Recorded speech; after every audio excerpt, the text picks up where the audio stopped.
Chapter 13. Castles in the Air. Laurie lay luxuriously swinging to and fro in his hammock one warm September afternoon, wondering what his neighbors were about, but too lazy to go and find out. He was in one of his moods, for the day had been both unprofitable and unsatisfactory, and he was wishing he could live it over again. The hot weather made him indolent, and he had shirked his duties, tried Mr. Brooks' patience to the utmost, displeased his grandfather by practicing half the afternoon, frightened the maidservants half out of their wits by mischievously hinting that one of his dogs was going mad, and, after high words with the stableman about some fancied neglect of his horse, he had flung himself into his hammock to fume over the stupidity of the world in general, till the peace of the lovely day quieted him in spite of himself. Staring up into the green gloom of the horse-chestnut trees above him, he dreamed dreams of all sorts, and was just imagining himself tossing on the ocean in a voyage around the world, when the sound of voices brought him ashore in a flash. Peeping through the meshes of his hammock, he saw the Marches coming out, as if bound on some expedition. "What in the world are those girls about now?" thought Laurie, opening his sleepy eyes to take a good look, for there was something rather peculiar in the appearance of his neighbors. Each wore a large flapping hat, a brown linen pouch slung over one shoulder, and carried a long staff. Meg had a cushion, Joe a book, and Beth a basket, and Amy a portfolio. All walked quietly through the garden, out at the little back gate, and began to climb the hill that lay between the house and the river. "Well, that's cool," said Laurie to himself, "to have a picnic and never ask me. They can't be going in the boat, for they haven't got the key. Perhaps they forgot it. I'll take it to them and see what's going on." Though possessed of half a dozen hats, it took him some time to find one. Then there was the hunt for the key, which was last discovered in his pocket, so that the girls were quite out of sight when he leaped the fence and ran after them. Taking the shortest way to the boathouse, he waited for them to appear, but no one came, and he went up the hill to take an observation. A grove of pines covered one part of it, and from the heart of his green spot came a clearer sound than the soft sigh of the pines or the drowsy chirp of the crickets. "Here's a landscape," thought Laurie, peeping through the bushes and looking wide awake and good-natured already. It was rather a pretty little picture, for the sisters sat together in the shady nook, with sun and shadow flickering over them, the aromatic wind lifting their hair and cooling their hot cheeks, and all the little wood people going on with their affairs as if these were no strangers, but old friends. Meg sat upon her cushion, sewing daintily with her white hands, and looking as fresh and sweet as a rose, in her pink dress among the green. Beth was sorting the cones that lay thick under the hemlock nearby, for she made pretty things of them. Amy was sketching a group of ferns, and Joe was knitting as she read aloud. A shadow passed over the boy's face as he watched them, feeling that he ought to go because uninvited, yet lingering because home seemed very lonely, and this quiet party in the woods was most attractive to his restless spirit. He stood so still that a squirrel, busy with its harvesting, ran down a pine close beside him, saw him suddenly, and skipped back, scolding so shrilly that Beth looked up, espied the wistful face behind the birches, and beckoned with a reassuring smile. "May I come in, please, or shall I be a bother?" he asked, advancing slowly. Meg lifted her eyebrows, but Joe scowled at her defiantly, and said at once, "Of course you may. We should have asked you before, only we thought you wouldn't care for such a girl's game as this." "I always liked your games, but if Meg don't want me, I'll go away." "I've no objection if you do something. It's against the rules to be idle here," replied Meg gravely but graciously. "Much obliged. I'll do anything if you'll let me stop a bit, for it's as dull as the desert of Sahara down there. Shall I sew, read, comb, draw, or do all at once? Bring on your bears, I'm ready." And Laurie sat down with a submissive expression delightful to behold. "Finish this story while I set my heel," said Joe, handing him the book. "Yes'm," was the meek answer as he began, doing his best to prove his gratitude for the favor of an admission into the Busy Bee Society.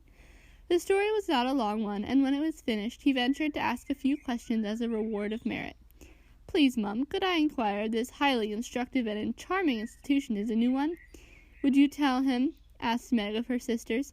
"He'll laugh," said Amy warningly. "Who cares?" said Joe. "I guess he'll like it," added Beth. "Of course I shall. I'll give you my word I won't laugh. Tell away, Joe, and don't be afraid." "The idea of being afraid of you!" "Well, you see, we used to play Pilgrim's Progress, and we have been going on with it in earnest all winter and summer." "Yes, I know," said Laurie, nodding wisely. "Who told you?" demanded Joe. "Spirits." No, it was me. I wanted to amuse him one night when you were all away, and he was rather dismal. He did like it, so don't scold Joe," said Beth meekly. "You can't keep a secret. Never mind, it saves trouble now." "Go on, please," said Laurie, as Joe became absorbed in her work, looking a trifle displeased. "Oh, didn't she tell you about this new plan of ours? Well, we have tried not to waste our holiday, but each has had a task and worked at it with a will. The vacation is nearly over, the stints are all done, and we are ever so glad that we didn't dawdle." "Yes, I should think so," and Laurie thought regretfully of his own idle ways. "Mother likes to have us out of doors as much as possible, so we bring our work here and have a nice time. For the fun of it, we bring our things in these bags, wear the old hats, use poles to climb the hill, and play pilgrims as we used to do years ago. We call this hill the Delectable Mountain, for we can look far away and see the country where we hope to live sometime."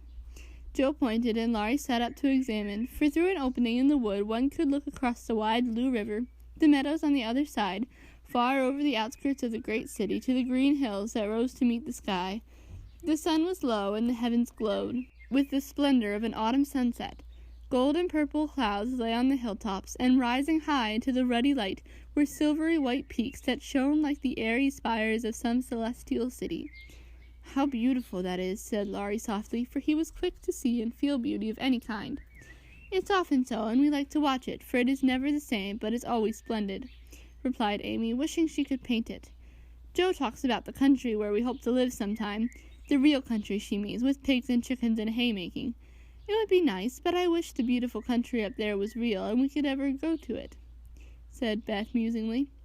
"There is a lovelier country, even than that, where we shall go by and by, when we are good enough," answered Meg with her sweet voice. "It seems so long to wait, so hard to do. I want to fly away at once, as those swallows fly, and go in at that splendid gate."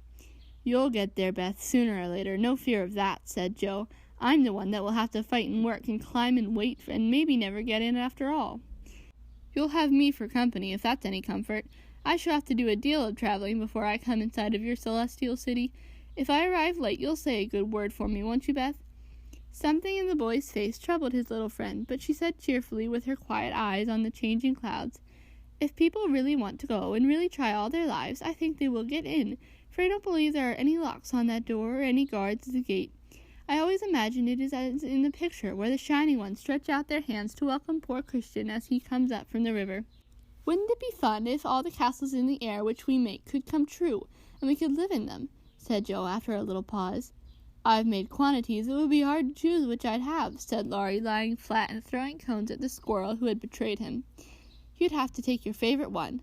"What is it?" asked Meg. "If I tell mine, will you tell yours?" "Yes, if the girls will too." "We will. Now, Laurie, after I'd seen as much of the world as I want to, I'd like to settle in Germany and have as much music as I choose. I'm to be a famous musician myself, and all creation is to rush to hear me, and I'm never to be bothered about money or business, but just enjoy myself and live for what I like. That's my favorite castle. What's yours, Meg?" Margaret seemed to find it a little hard to tell hers, and moved a break before her, as if to disperse imaginary gnats, while she said slowly, "I should like a lovely house full of all sorts of luxurious things, nice food, pretty clothes, handsome furniture, pleasant people, and heaps of money. I am to be mistress of it, and manage it as I like, with plenty of servants, so I need never work a bit. How I should enjoy it, for I wouldn't be idle, but do good, and make everyone love me dearly." "Wouldn't you have a master for your castle in the air?" asked Laurie slyly. "I said pleasant people, you know," and Meg carefully tied up her shoe as she spoke, so that no one saw her face. "Why don't you say you'd have a splendid, wise, good husband and some angelic little children? You know your castle wouldn't be perfect without it," said blunt Joe, who had no tender fancies yet, and rather scorned romance, except in books. "You would have nothing but horses, inkstands, and novels in yours," answered Meg petulantly. "Wouldn't I, though? I'd have a stable full of Arabian steeds, rooms piled with books, and I'd write out a magic inkstand so that my work should be as famous as Laurie's music. I want to do something splendid before I go into my castle, something heroic and wonderful that won't be forgotten after I'm dead. I don't know what, but I'm on the watch for it, and mean to astonish you all some day. I think I shall write books and get rich and famous. That would suit me, so that is my favorite dream."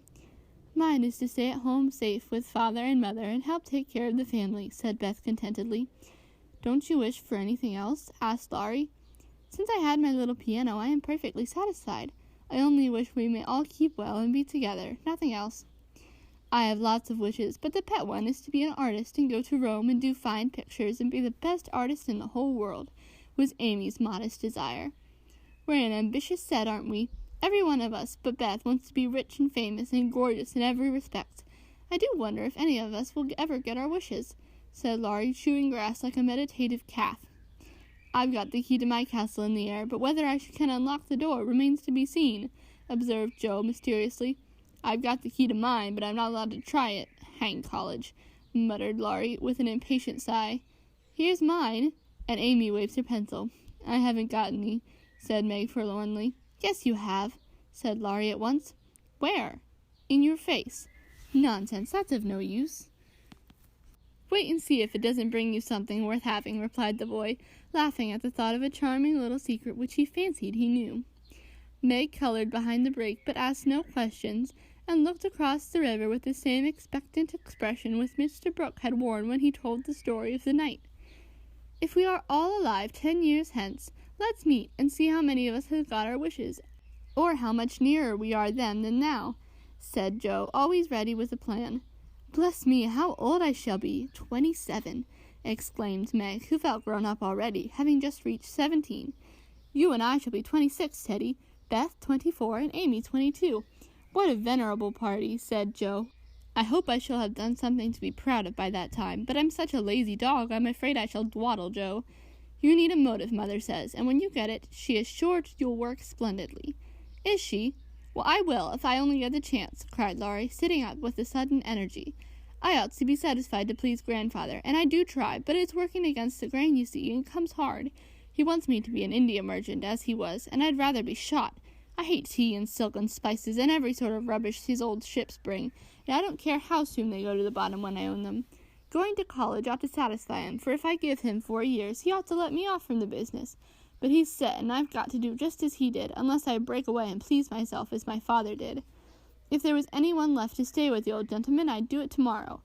Laurie spoke excitedly, and looked ready to carry his threat into execution in the slightest provocation, for he was growing up very fast, and in spite of his indolent ways, had a young man's hatred of subjection, a young man's restless longing to try the world for himself. I advise you to sail away in one of your ships, and never come home again till you have tried your way, said Joe, whose imagination was fired by the thought of such a daring exploit, and whose sympathy was excited by what she called Teddy's wrongs. That's not right, Joe. You mustn't talk in that way, and Laurie mustn't take your bad advice. You should do just what your grandfather wishes, my dear boy, said Meg in her most maternal tone. Do your best at college, and when he sees that you try to please him, I'm sure he won't be hard or unjust to you. As you say, there is no one else to stay with and love him, and you'd never forgive yourself if you left him without his permission. Don't be dismal or fret, but do your duty, and you'll get your reward as good Mr. Brooke has, by being respected and loved. What do you know about him? Asked Laurie, grateful for the good advice, but objecting to the lecture, and glad to turn the conversation from himself after his unusual outbreak. Only what your grandpa told Mother about him, how he took good care of his own mother till she died, and wouldn't go abroad as a tutor to some nice person, because he wouldn't leave her, and how he provides now for an old woman who nursed his mother, and never tells anyone, but is just as generous and patient as good as he can be. So he is, dear old fellow, said Laurie heartily, as Meg paused, looking flushed and earnest with her story. It's like Grandpa to find out all about him without letting him know, and to tell all his goodness to others so that they might like him. Brooke couldn't understand why your mother was so kind to him, asking him over with me and treating him in her beautiful, friendly way. He thought she was just perfect, and talked about it for days and days, and went on about you all, in flaming style. If I ever get my wish, you see what I'll do for Brooke. Begin to do something now by not plaguing his life out, said Meg sharply. How do you know I do, miss? I can always tell by his face when he goes away. If you have been good, he looks satisfied and walks briskly. If you have plagued him, he's sober and walks slowly, as if he wanted to go back and do his work better. Well, I like that. So you keep an account of my good and bad marks on Brooke's face, do you? I see him bow and smile as he passes your window, but I didn't know you got up a telegraph. We haven't. Don't be angry, and don't tell him I said anything. It was only to show I cared how you get on, and what is said here is said in confidence, you know, cried Meg, much alarmed at the thought of what might follow from her careless speech. "I don't tell tales," replied Laurie with his high and mighty air, as Joe called a certain expression which he occasionally wore. "Only if Brooke is going to be a thermometer, I must mind and have fair weather for him to report. Please don't be offended. I didn't mean to preach or tell tales or be silly. I only thought Joe was encouraging you in a feeling which you'd be sorry for by and by.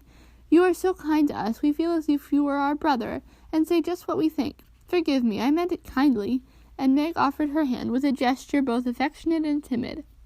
Ashamed of his momentary pique, Laurie seized the kind little hand and said frankly, "I'm the one to be forgiven. I'm cross and have been out of sorts all day. I like to have you tell me my faults and be sisterly, so don't mind if I am grumpy sometimes. I thank you all the same." Bent on showing that he was not offended, he made himself agreeable as possible, wound cotton for Meg, recited poetry to please Joe, shook down cones for Beth, and helped Amy with her ferns, proving himself a fit person to belong to the Busy Bee Society. In the midst of an animated discussion on the domestic habits of turtles, one of which amiable creatures, having strolled up from the river,